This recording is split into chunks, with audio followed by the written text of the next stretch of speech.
Hello children, let me welcome you to the virtual class of the Brihan Mumbai Mahanagar Palika. My name is Shraddha teacher.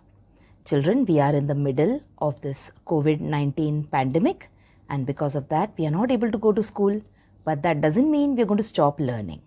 So we are going to do many lessons which are very interesting from your textbook through the virtual class here. So let us do a lesson in English today. Come on children, let me welcome you to the next lesson in standard 8th English. But then now when you see this picture, is it familiar? Is this picture on the screen familiar to you? Yes, because we've just done a lesson about bees. And when we did the lesson, we discussed that this is lesson number 4.3 from your textbook and the name of the lesson is The Bees. We did half of the lesson in the earlier video, children, and that time I told you that when I come back, we will be doing the remaining half of the lesson. So here I am with part 2 of the video, The Bees. Alright, now let us quickly think about what we did last time. So we read the poem. I tried to explain the meaning of the poem to you. Alright, so quickly let us see what the poem was about. I will not explain it to you. We will just read it together. So it was about the work which is done by bees and the work distribution in the beehive.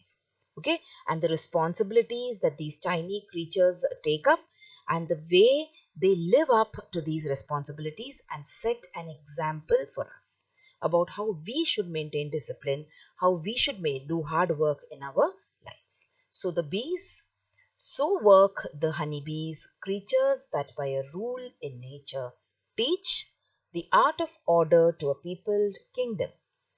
They have a king and officers of sorts, where some like magistrates correct at home, others like merchants venture trade abroad.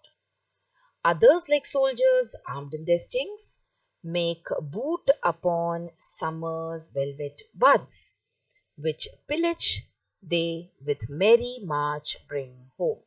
So we also looked at the various meanings also of the difficult words and phrases last time.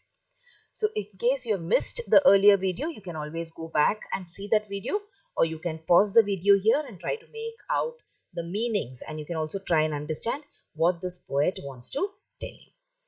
Then let us finish reading the poem. So to the tent royal of their emperor, who busied in his majesty's surveys, the singing masons building roofs of gold, the civil citizens kneading up the honey, the poor mechanic porters crowding in, their heavy burdens at his narrow gate, the sad-eyed justice with his surly hum, delivering over to executors pale, the lazy yawning drone. So these were the lines of the poem which we read last time. We understood the meaning of the poem. We also understood the meanings of the difficult words. Now let us go on and complete the remaining part of the lesson that we have. So we have two exercises to complete here, children. One is about figures of speech and the other exercise is an extremely interesting exercise about English pronunciation. So whenever we speak a language, the way you say the language, the way you use the words, the tone that you use, the pitch of your voice, everything is very, very important. And all these things come under pronunciation. So we are going to look at a very interesting exercise in pronunciation later. Okay, so let us start by doing this small exercise. So complete the phrases using words from the poem. So you're supposed to complete the phrases. Okay, so come on, pause the video here and try to complete the phrases on your own and then come back and check your answers with mine. So dash march is merry march. Dash tent is royal tent. Dash masons is singing masons. Dash porters is poor porters. Dash burdens, heavy burdens. And we have pale executors. Okay, so these are the phrases from the poem. If you read the poem well, you will be immediately able to answer this question. Then, like I told you, we are supposed to do figures of speech and specifically We have two figures of speech in this particular poem. One is alliteration and the second one is onomatopoeia. So now let us try and understand what the meaning of alliteration is and what the meaning of onomatopoeia is. We will try and do some examples together and then we will solve the exercise or the question in your exercise. Okay, now these words are not new to you, I know, children, because we have many a times in the previous lessons also discussed certain figures of speech, and I'm sure these figures of speech have come up at some point or the other. So we have already heard about what is alliteration. We know what is alliteration. We have heard about onomatopoeia. We know what it is. Okay. So let us do a quick recap and revision of these points before we try to answer the questions in the exercise. So alliteration. Now what is alliteration? Repetition of the first sound or sounds in a group of words. So when you repeat the first sound, just the first sound or the group of sounds in a word, that is called as alliteration. For example, she sells, sea shells down by the seashore. So see, sh in she, sh in shells, sh in shore is repeated. And the s in the cells, the s in the sea, and again the s sound in the sea is repeated. So this is an example of alliteration. Okay, so you can identify what an alliteration is by trying to figure out whether any sounds are repeated in the beginning of any word. Let us look at these examples and let us try to find out which are the sounds which are repeated. See, Brad wore his blue and brown blazer. So you have the sound of the B or the B being repeated. Brad wore his blue and brown blazer. Then you have Hank held his head high. So see, all the words in this sentence begin with the same sound, the sound of the letter H, that is the H sound. Hank held his head high. Okay, next line. Larry loves lemonade and lollipops. The sound of the letter L, the L sound, the letter L. Finally, you have the last sentence. 6 swans went swimming in the sea.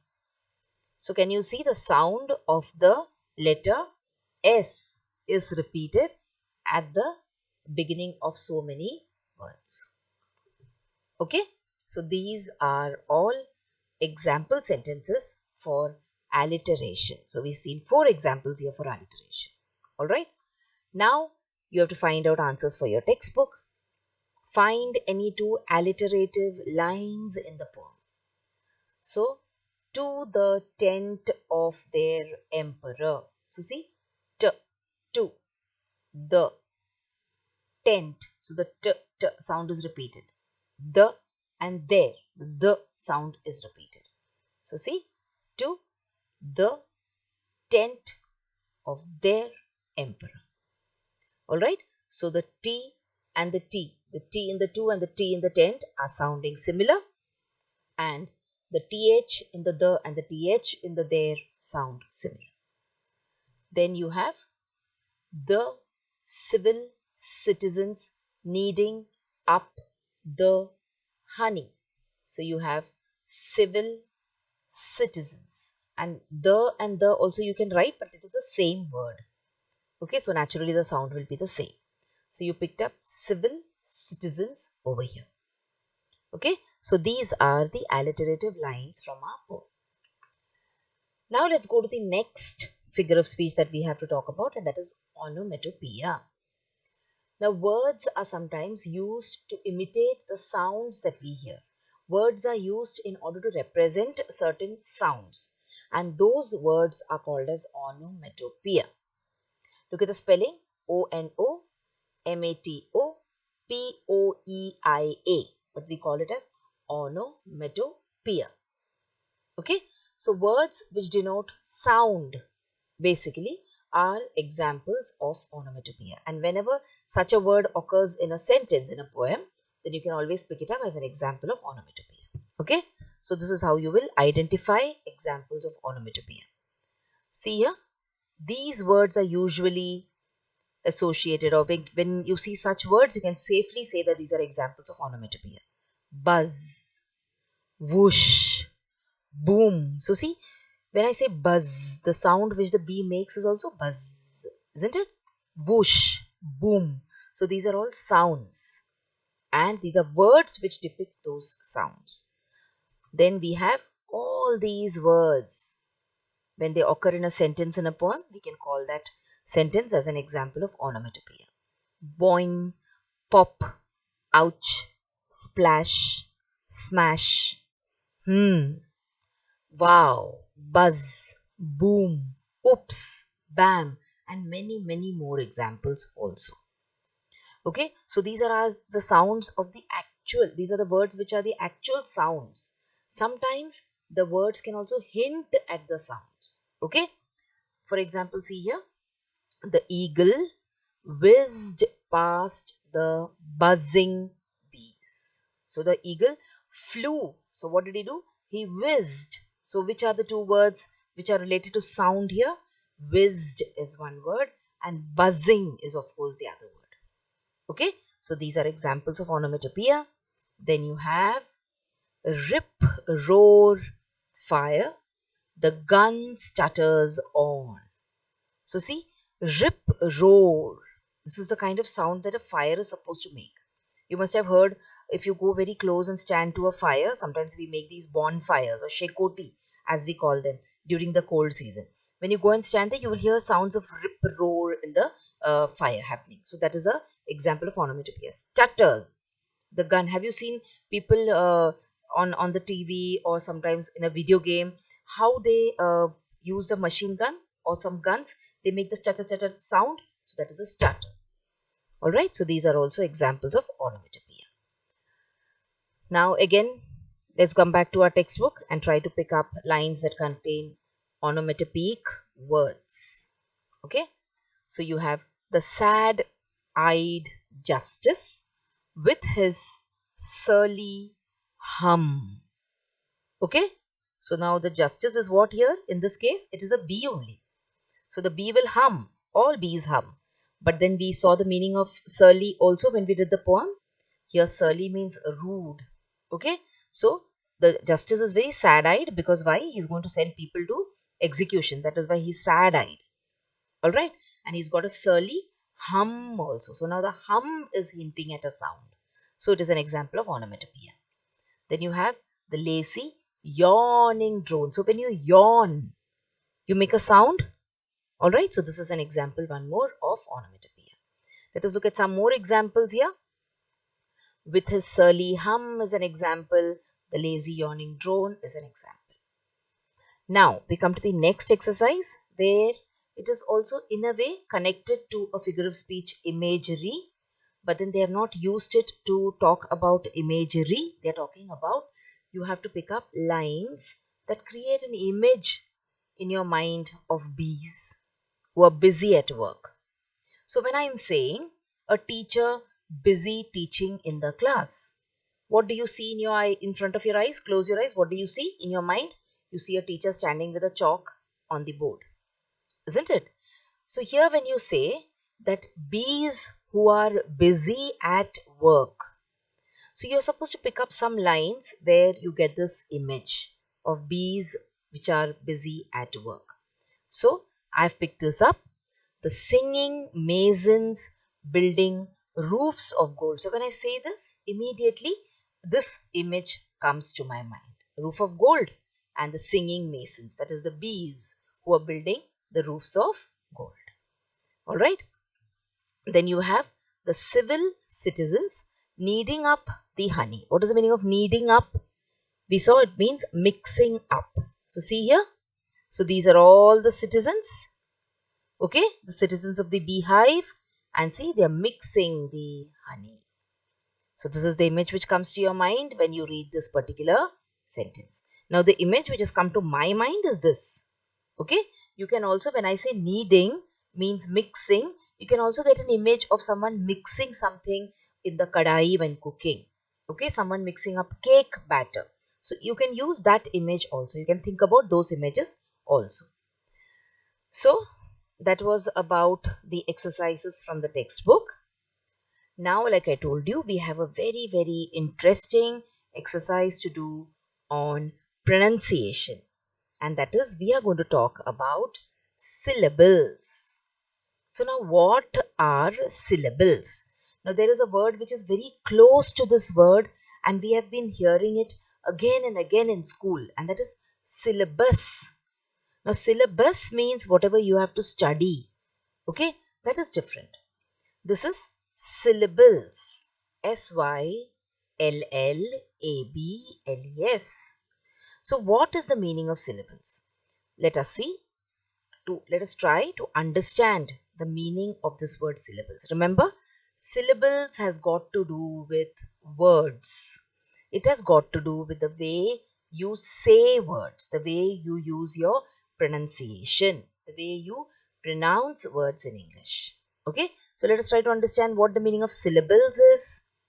So, syllables are words, or they could also be parts of words in which a vowel sound is heard. So now children, what is a vowel sound? You all know, I will not tell you again, that in English, in the English alphabet, you have A, B, C, D up to Z, out of the 26 letters of the alphabet, 5 are vowels. That is A, E, I, O, U are vowels. Then, what are syllables? Syllables are the vowel sounds that you can hear in a word. So the sound only of vowels, okay? Not the consonants. Consonants also have their own sound. But a syllable is a vowel sound. So the sound made by the letter A. See, A can make the sound A as in apple. A can make the sound A as in age. Alright, so A can also have different sounds. So whenever you hear a vowel sound in a word, that part of the word becomes a syllable. Now words can have more than one syllable. So they can be polysyllabic or they can be multisyllabic. So a word can have one syllable or more than one syllable. If it is more than one syllable, then we call it as polysyllabic. If it is, we can also call it as multisyllabic.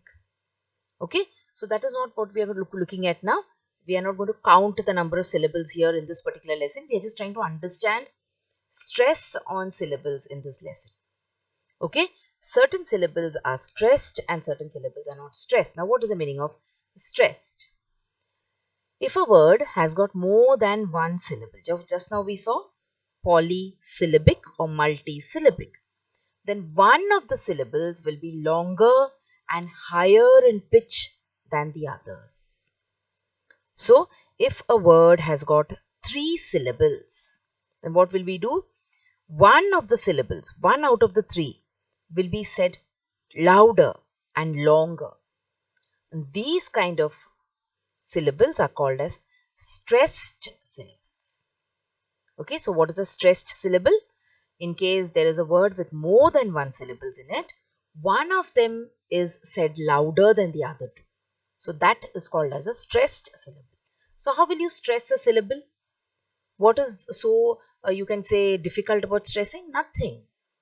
When you stress a syllable, you have to just change the pitch of your voice. That is, you have to say it a little louder. For example, see, amended. What is the word? It is amended. Okay, so if I say amended, it is wrong. If I say amended, it is wrong. Then what is the correct pronunciation? Which one will you stress? You will stress amended. Once again, listen to me. See, is one syllable over here. Men may you have the which is another syllable because it is a vowel sound. Then in the dead, you have a again, which is a vowel sound. Okay, but which one are we stressing? Are we stressing the a? No. Are we stressing the dead? No. We are stressing the men. So see, how will I say it once again? Amended. Amended. Okay, so I have just changed the pitch of my voice. Once again, you can repeat after me. So what is wrong, we will discuss first, and then I will tell you the right thing. So amended, wrong. Amended, wrong. Amended, right. Amended, right. Okay, it will take a little practice, children. You have to keep on saying this and correcting yourself. That is why how you will learn how to stress a particular syllable. Now in our textbook, we have this particular exercise where they're asking you to refer to a good dictionary which carries phonetic transcriptions printed next to the words. The words below are familiar to you. Now we have an exercise, okay? They're asking you to copy the phonetic transcription from the dictionary and to say it aloud. Now, if you use a really good dictionary, there you have the phonetic script or the phonetic transcription written. Now let us take a quick look at what phonetic transcription means. See, these are all the sounds of the vowels and the consonants. Okay, we are not going to look at the consonants now at all. We will just understand what the sounds are. Remember, we are doing syllables, we are doing stressed syllables. So when we are saying syllables, it is vowel sound. But this is just an example to make you know how the phonemic script looks like. Okay, so see here the first one. The vowel sounds, the first vowel sound. E. See? E. Sheep, you say. Isn't it? So there you say the E sound. Then the next one, see? It is a shorter sound. It is ship. Ship. The first one is sheep. So the sound is long there. Second one is ship. Then look at the next one. Good. Good. Shoot. See, the sound is long. Okay. So these are all the different sounds of vowels. Come down. Let us look at the different sounds of consonants now. Example. This is just example, okay, of how a phonemic script looks like. So you have the P, the P sound, boat, the B sound, T, the T sound, D, the D sound. And once again, let me just revise this for you. Vowels means those sounds made without shutting your mouth. Okay, without any obstruction of air. If the lips or the teeth or the tongue is not getting into the way of the sound. For example, if I say E, see, I'm saying it with an open mouth. But when I say P, P, I'm shutting my lips. That is a basic difference between vowel sound and consonant sound. Okay, and this is how a phonemic transcription looks like. So if I have to write P, what will I do? I will write the P here and I will write the E from the first one. See? Okay. So now let us see this question in your textbook. You will get a little clarity about how you are supposed to write a phonetic transcription. You are not supposed to write the transcription now. You are just supposed to copy it from the dictionary. Alright? But instead of blindly copying anything from the dictionary, I have just tried to discuss how these phonemic transcription is written. So the first one, work. Say the word loudly. It is work. Alright. So see which are the sounds which will come here. Work. So this is the phonemic script or transcription. Alright. How the word sounds. Pronunciation. Work. Look at the next one. Home. Home. So you can see the H-O and the OM. Home. Alright. Next one is potter. See? Potter. Can you see the R there somewhere? No, because we do not say porter. Okay, that is wrong. We say porter. So you can see the script here. Okay, then you have B. Now see, look at this page. So how do you think you will write the B? I will use this and I will use this. B. Alright, come on, let's see how it is written then. See, B. I hope you're understanding now.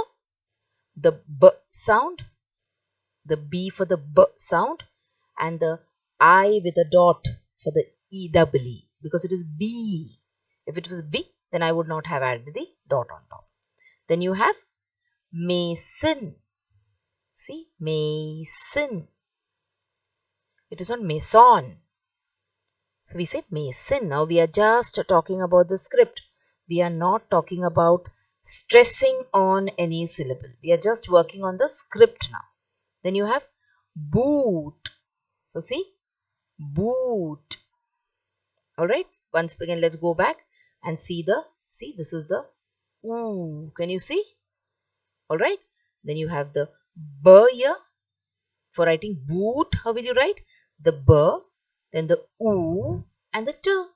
See, simple. Okay, this will need a lot of practice, children. This is not very easy also. Boot. Okay, then you have citizen. Citizen.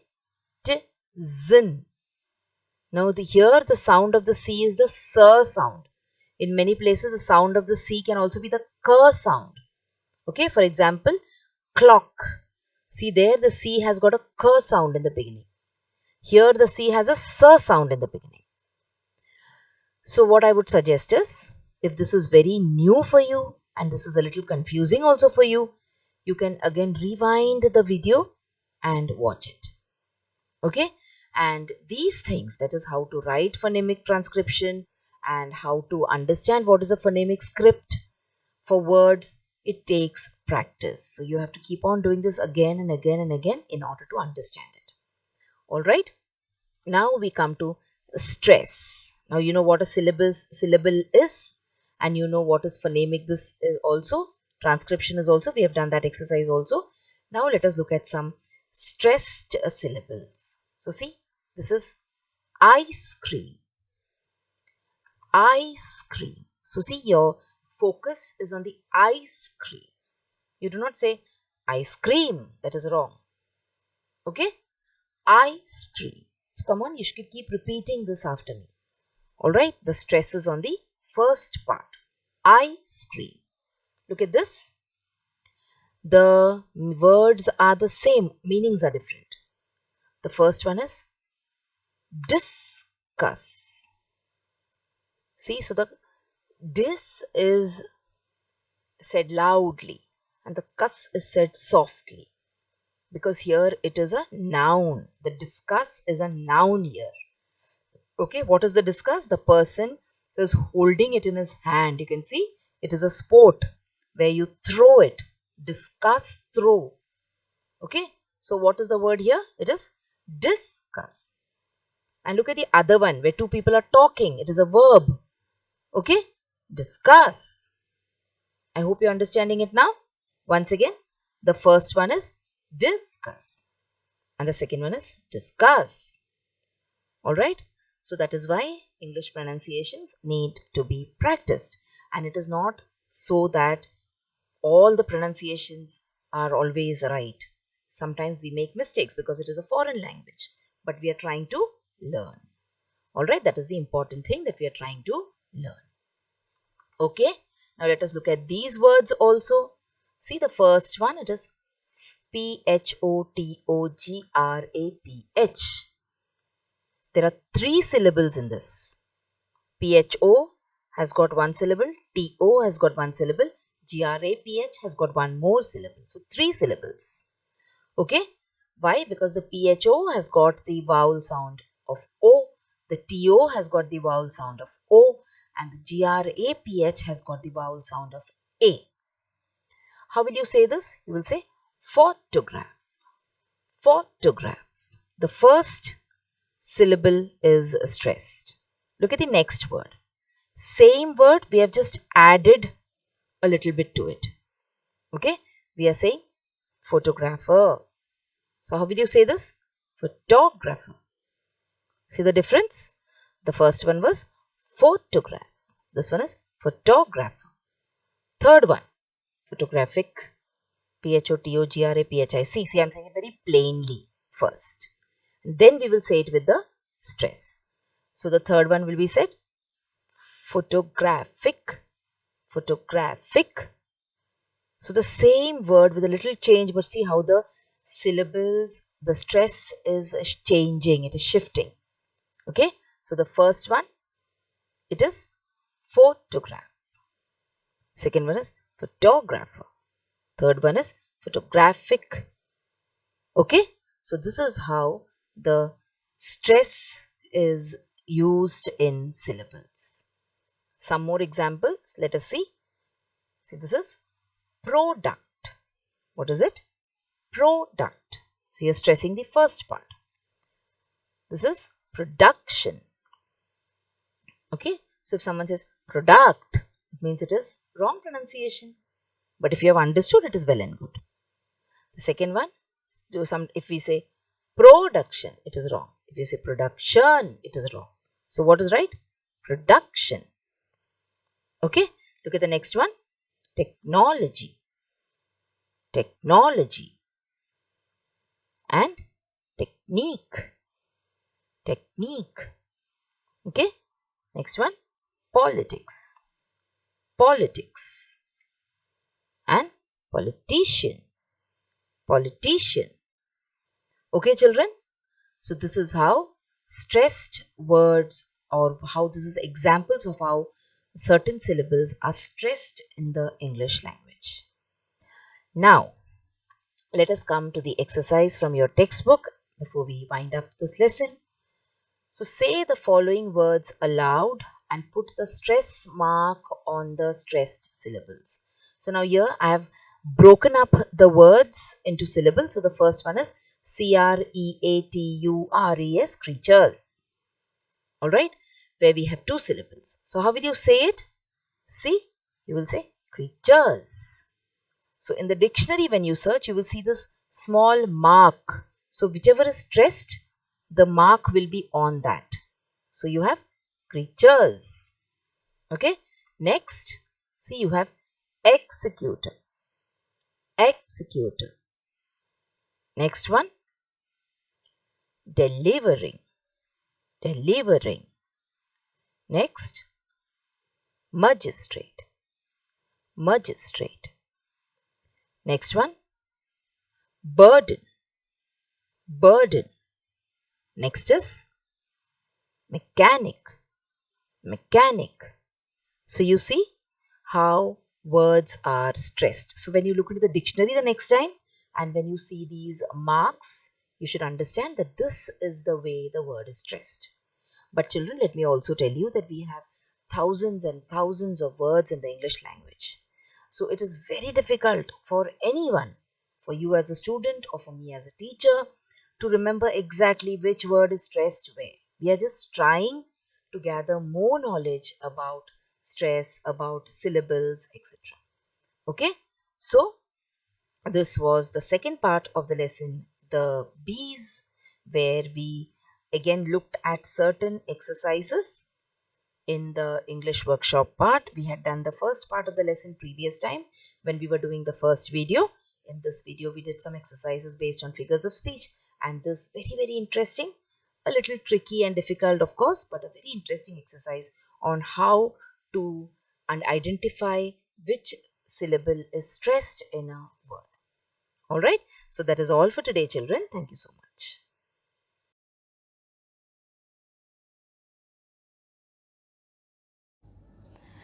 So children, wasn't that a very interesting lesson?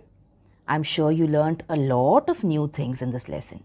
If you have liked this video, please hit the like button and also subscribe to my video so that you will get to see all the videos which I keep posting regularly.